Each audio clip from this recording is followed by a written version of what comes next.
Hi, it's a pleasure to be here, share with you the challenges and the options which CEOs in developing countries like India and other countries are seeking at virtualization and private and public cloud. Let's start with what really has been the trigger for virtualization. Please understand the economic downturn and the subsequent investment pressures has made CEOs to optimize IT investment, ensuring their growth of businesses is ensured even in these tougher times. Reduced capex because of server virtualization appeals to their requirements as it ensures the growth across their business requirements. Now, the second consideration for most of the CEOs is looking at asset consolidation.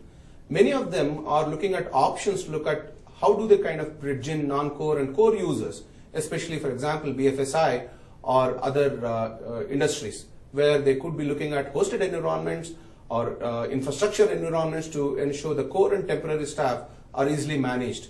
And here companies are pursuing either a pure cloud strategy or a mixed strategy, which could be a mix of both private and public cloud. I'm aware of several banks which are pursuing their temporary and contract staff in public cloud, especially with respect to email and other infrastructure, while their core staff happens to be on their own private cloud or in fact their own data center.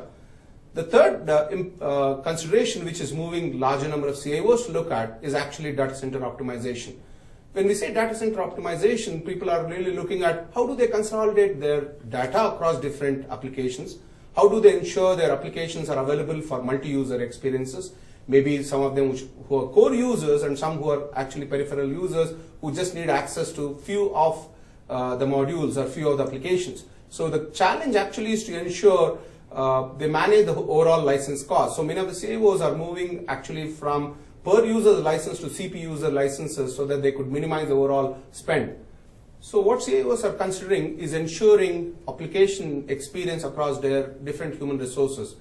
While some may be experiencing a full-blown commercial application, while some connected to enterprise applications which could probably be more of open source or freeware, which can ensure different experiences across different user groups. So what are they seeking now?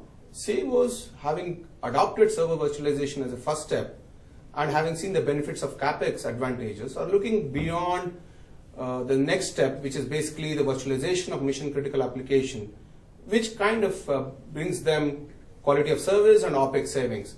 Now CEOs are considering IT as a service to benefit from business agility to public and private clouds. So what they're trying to do is to understand how do they can move from simply the question of virtualization, which gives them a CapEx advantage, to business agility, to ability to grow to the next businesses.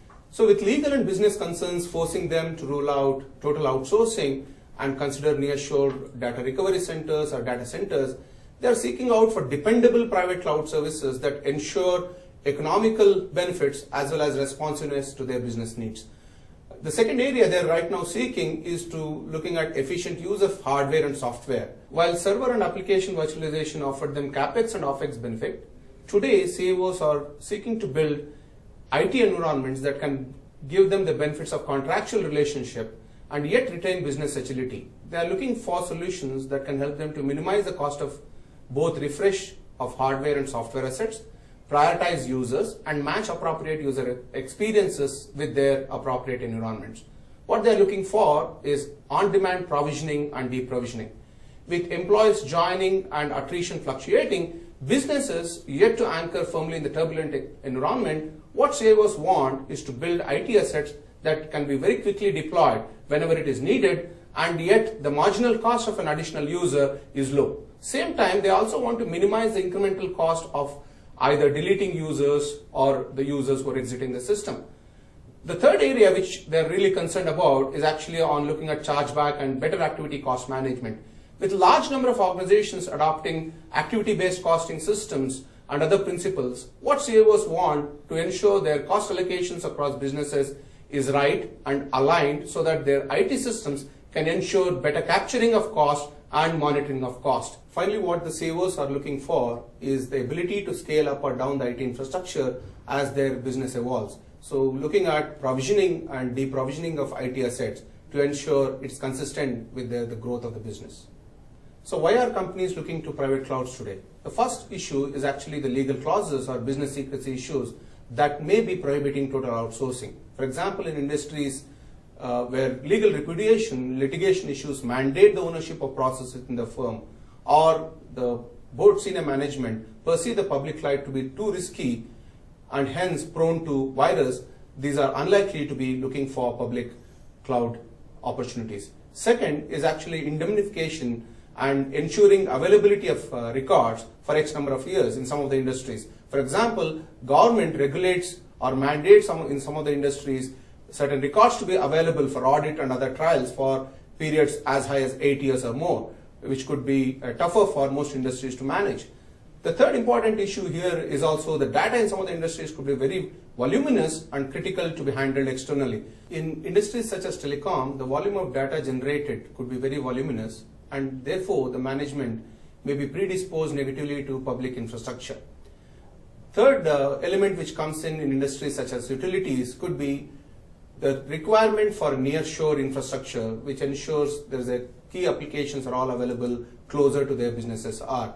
So these industries may be averse to public cloud and prefer private cloud environments to host their critical applications. Finally, the reason why most companies may be looking at private cloud is better application management and chargeback. In businesses where internal transfer pricing mechanisms are enforced, or those pursuing balanced scorecard for financial planning and control may require appropriate allocation of cost management and chargeback, prefer to have a private cloud because it's easier to capture the cost across different SBUs, different groups, so that the cost management becomes clear and easy to manage. What are the different vendor strategies for cloud? Let's look at the three prominent approaches which vendors are pursuing. The first one is actually software as a service approach, which the market leader VMware is pursuing. Red Hat and Microsoft, especially through its Azure platform, are pursuing what's called as a platform-based approach. However, players like Microsoft, IBM, and Oracle seems to have fathomed the extant nature of cloud evolution while pursuing what I call as infrastructure as a service. While SaaS and PaaS can offer CapEx and OpEx advantages, they do not inherently address the responsiveness which is required by the industry today. By pursuing infrastructure as a service paradigm, these vendors have an integrated view of compute, network, virtualization, storage, automation, service management, and self-service. While several vendors have different offerings, let's take a look at what Microsoft Private Cloud offering is all about. Through their System Center suite of product, it caters to customer requirements like orchestration and automation, incident and problem resolution, virtual workload provisioning, OS software deploy and patching, performance, health monitoring, and backup recovery. It has also launched Hyper-V Cloud fast-track solutions along with its partners. Its architecture allows for resource pooling, ensures continuous availability for multi-user tenant and user-based requirement, all in a secure platform. Why does this architecture appeal to CIOs? From a management angle, an integrated approach like what Microsoft does reduces what I call as transaction cost of running, monitoring, and ensuring availability of these features. With a command center, all physical and virtual assets, on-premise and off-premise, are easily managed in a seamless manner. Second, it meets the business agility requirement in terms of provisioning, deprovisioning of IT resources. Finally, the security standards aligned with ISO 27001 ensure risk mitigation and manageability. This is what I call as a total integrated solution, what CIOs are looking for in private cloud today. Thank you very much. There's a new kind of power that can make your business capable of more than ever before with less. Cloud power. The most comprehensive solutions for the cloud on Earth. From Microsoft.